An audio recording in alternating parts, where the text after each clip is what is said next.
Hope at Crafty Hope, and I am here with the 5th installment of my jewelry making for beginners series. In this one, we're going to go over some of the other supplies that you need in jewelry making, but let me tell you, the first 4 were tools, materials, supplies, and some information about beads.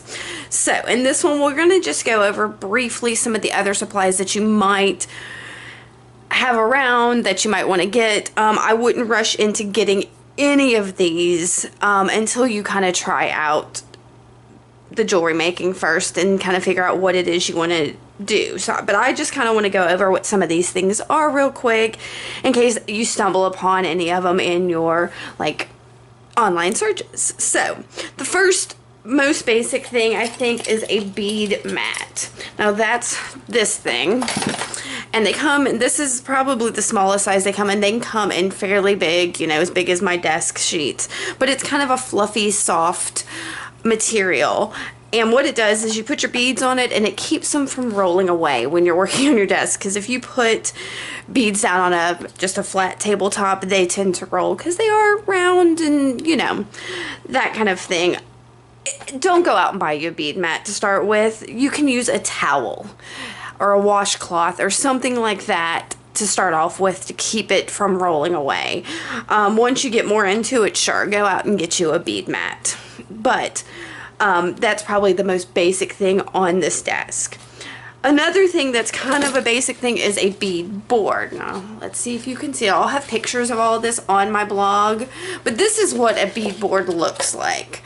It has little compartments all over it that you can put the beads in it that you're working with. It's got grooves in here that you can line your beads up on so they don't roll away, and that you can organize them in the order you want to put them in.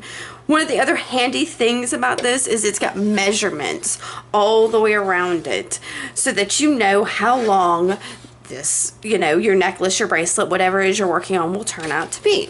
So it's a fun little thing to have. I like it because it's got the compartments and the little grooves make it great to kind of look at what it is you're making. It gives you, you know, that visual. So bead boards are pretty nice too. I'll admit I don't use mine as much as I used to since I don't do a lot of stringing anymore. These are great for stringing or pearl knotting or something like that. But since I don't do as much of that, I don't use it as much, but it's handy to have. So let's see, what is next? Another little thing that, you know, and this is in no particular order, just as it came to me, is a wire jig or a wig jig. They are little boards like this that have holes all in them and little sticks that go in here, and they help you, you know, you'll wrap wire around them to make different shapes. This is it's a Wild Wire is the brand of it or the name of it, but there are many other brands out there and types, and I bought this ages and ages and ages ago, and again, it's something I don't use often, but I've got it in here in case I decide I do want to use it. And this one came with all kinds of different tools and shapes and things other than the single little plugs. They've got bigger, rounder ones, but it's probably not something I'm going to go over in this series because I'm not an expert in it in any way. So that's a wire jig. Another thing that I do not have that you might want is a bead loom. They tend to be, I don't know, maybe a foot long, and you have your thread in it and you loom it. I don't really know how to use it. I'll eventually probably get one because it'll be something to play around with. But I don't have an example to show you. So there's also a bead spinner, which kind of like this. This is a small version of one. But what it is, you'll put seed beads generally in it, put it on your surface, and there's a needle with a hook on it that you'll insert in there, and you spin this. And as you spin it, it loads up your needle with the seed beads so that you can do things that you need a lot of beads for. It's great for making like tassels, or if you're bead stringing or something like that, it's great. So I've looked up to have one, and I just used it a couple weeks ago myself, and I really was pleased with how more efficient it was at getting seed beads on a needle. So, let's see. Something I use from time to time, again, is not necessary, much like all of these things, is a soldering iron, along with solder and flux and copper tape and those kind of things. So I have a soldering iron. I love to use it. I have a husband who's handy and taught me kind of how best to use it, but there's all kinds of tutorials online. I might go over how I use it later on. We'll see. So in addition to maybe the soldering iron, another thing you might want is a bench block or an anvil. A bench block it's a pretty heavy piece of metal. I guess it's steel probably, and it's solid. This thing is heavy. And this is just a tiny little anvil I found, I think at like the hardware store, like Harbor Freight or something. And these are great for using a hammer and, you know, banging on wire or metal or something like that. It's a good solid surface. You're going to often want something underneath either one of these kind of to break the sound up, so it's not just a bang, bang, bang, bang. I just use a little folded piece of towel. You can get other little rubber mats or sandbags or things like that to put under them. I don't have one of those. Besides the bench block or anvil, you can have like texture hammers. This is one that I got several years ago, and it's got these little pieces that, let's see, that come off like that and interchange, and I've got several of them. And this one's double-sided, so I can have different textures on each side. So it's a texture hammer, a ball peen hammer, which has like a flat, well, it's kind of actually almost rounded on one side, but then a round side on the other. So that's a ball peen hammer. And it's a pretty common hammer type for jewelry making, or even metal workers, you know, tend to have them. So you should be able to find one if you want one. Sorry, I'm looking at my list to try to get over them. There's also metal punches, something as simple as this that looks like a hole punch, and basically that's what it is a hole punch for metal. But there are more advanced ones like this punch and die set that has big round holes, and these that go in there to punch circles in metal. So those are some metal punches that could be used. There are dapping blocks and dimpling tools. This is my dapping block set. So it's this big cube with different sizes of kind of cups in them, and these fit into those cups to make the metal kind of curved and domey. So they're dapping blocks or doming blocks.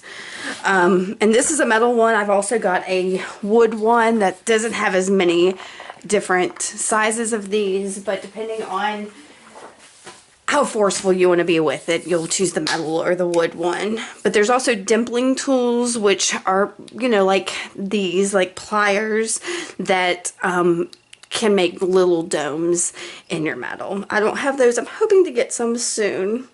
And then there are tin snips, which look kind of like scissors, and they cut tin and metal and things like that. And they come in huge or tiny. This is just one of mine. I've got several different tin snips. Tweezers, you've probably got some around. They're great for picking up beads or other small objects, or if you're working with something you've glued or might be sticky, you know, tweezers are great. Speaking of glues, some of the glues that I most commonly use with jewelry making are E6000.